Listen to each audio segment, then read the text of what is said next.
welcome to the Fabulous Picture Show and a screening of Bhutto. Could I please introduce the filmmaker here? This is Duane Baughman. Thank you. Thank you.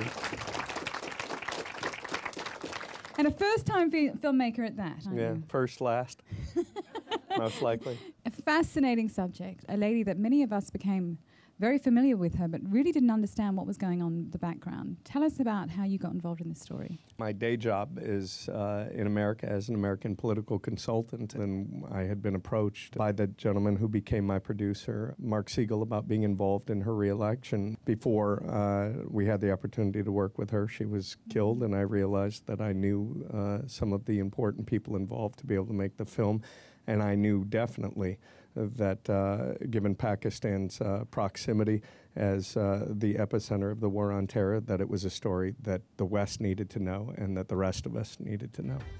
My father had a vision of Pakistan as a democratic and progressive nation.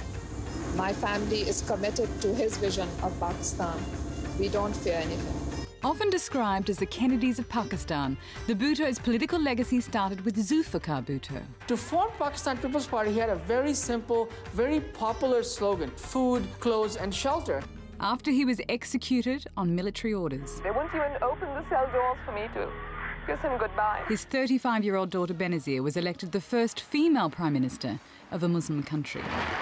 I think she determined early on that she would never have a personal life, that she would be a political leader, but she functionally wouldn't be a woman. But she came to realize that for her to function in a man's political environment in Pakistan, it was very important for her to be married. We had 500,000 people, huge affair, much beyond my imagination. Nicknamed Mr. 10%, her husband Asif Sadari spent 8 years in prison on corruption charges, though the filmmaker dismisses these as political smears. No business transaction was done in Pakistan without his involvement. Meanwhile, Benazir continued to fight against the military and became a voice for democracy. People are not allowed to travel. People are not allowed to voice their own opinions. What I am sitting and doing right now in this drawing room is a crime under martial law regulation. Her 2 terms as Prime Minister involved exile, the murders of her 2 brothers, and ultimately her own assassination in 2007, while campaigning for another term. This is where the film ends, but the Bhutto family story continues. Pakistan is now run by President Zardari, and their children are carrying on the family legacy. I fear for my country. I fear that if free and fair elections are not held, it may disintegrate.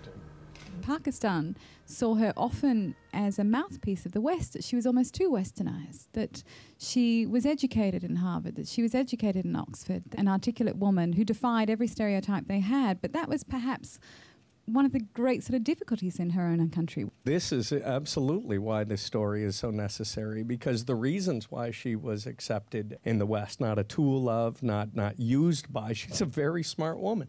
She understood people who manipulated her for their own purposes, and she defied that.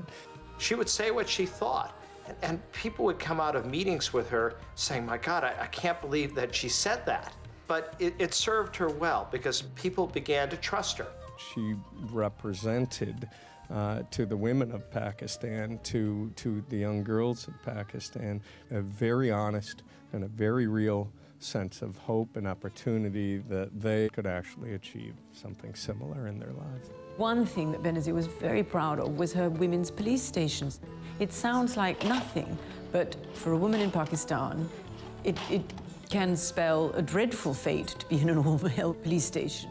You're about to be involved in the strategy and political strategy to bring her back to power. How are you about to advise her? It never even came close to that point. It was in its nascent stage. The campaign ultimately led nowhere because she was assassinated, and that changed the world as I knew it and as the world knew it.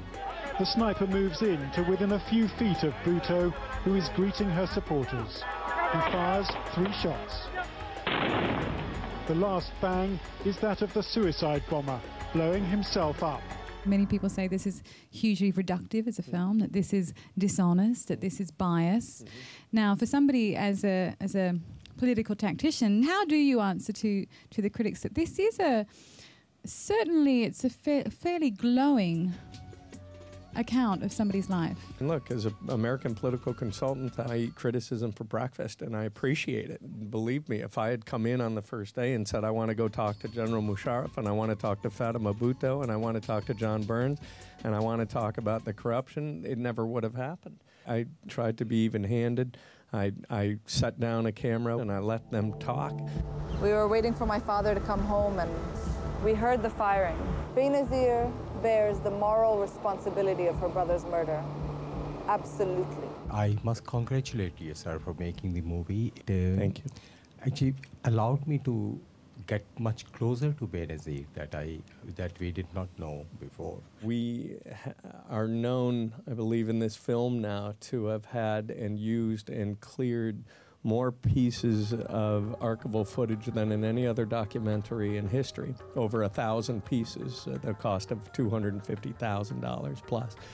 And the beauty of that is some of the least expensive pieces of archival footage came for the first time from under lock and key of dictators. Mr. Bhutto की हुकूमत खत्म हो चुकी है.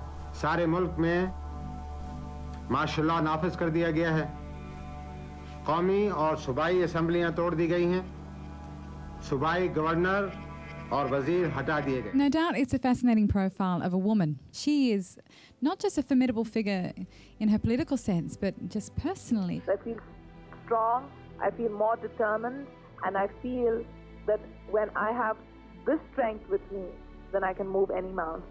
Utter, absolute persistence. She had this, and she had it in spades, and it applied not just to her political life, but to her personal life as well, where she refused to give up on the opportunity to have a life with her family. When it came to 7 o'clock, that was like family dinner time. So no matter what my mom was doing, you know, she'd be like, sorry, I'm sorry, it's 7 o'clock. family time. It's dinner time with my kids. President Zardari, Asif especially, comes across as he is, a man who loves his children and who very much fell in love with his wife after an arranged marriage, very uncharacteristically for a Muslim man in a power role that, you know, held deference for his wife. And it was a true relationship in that way. I remember her saying to me, my mother picked him, but I fell in love with him as though I had met him across a crowded room. You were cautiously optimistic. You referred to the civilian president. What's your take on the position today? Should he serve out his 5-year term, he will be the first civilian elected president in the history of this country to do so. The day after the 5-year presidential term of one civilian president happens, that second day will be one of the most influential days in the history of Pakistan, and the country will actually have training wheels to be able to solve some of its problems. Democracy has united the nation against terrorists. This is a great example of democracies at work. You interviewed Benazir's son, who was only 19 at the time when his mother was assassinated. Did you talk about where the future lies for him? He spent most of his life outside of Pakistan. Does he have that same sense of, was he chosen, appointed by his mother in a sense where it was her decision?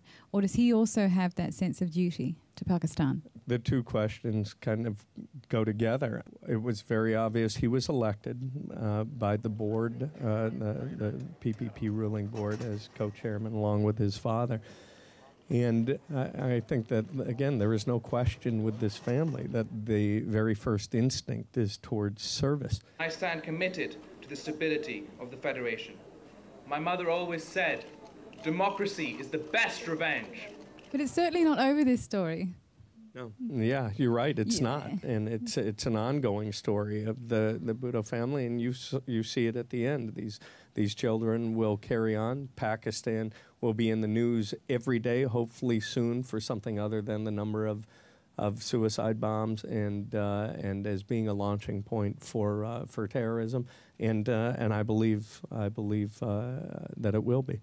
Everybody, let's thank Duane Baughman, please, for bringing Bhutto. Thank you. Thanks again. Thank you, Amanda. I don't think that the regime can touch me, because I'm sure people will just burn down the airport. Well, that's it for this fabulous picture show. Thank you for bringing your incredibly powerful film. Thank you for having me. I forgot to ask one of the questions, and that is the Bhutto children. Did they watch the film? And I assume they did, and what was their reaction? Yeah, they did. They saw it at Sundance, and they were moved by it, and they're hopeful for the future. But they cried and asked if they could see it again. Because they cried so much? Because they cried so much. They're pleased about the legacy living on now in film.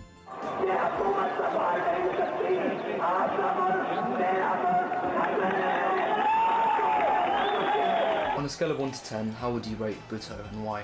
I would rate Bhutto 8 out of 10. I'd give Bhutto a 7 out of 10. Very entertaining, well edited, but quite hard work. I learned a lot about the history of Pakistan and kind of their fight for democracy. Very engaging film, a very thought-provoking film. Benazir Bhutto was a really amazing leader. She was great, and unfortunately she was taken away from us way too soon. I don't think it's pretending to be incredibly balanced, but it makes you want to go out and learn more. The message behind this film is that there is hope for Pakistan in democracy.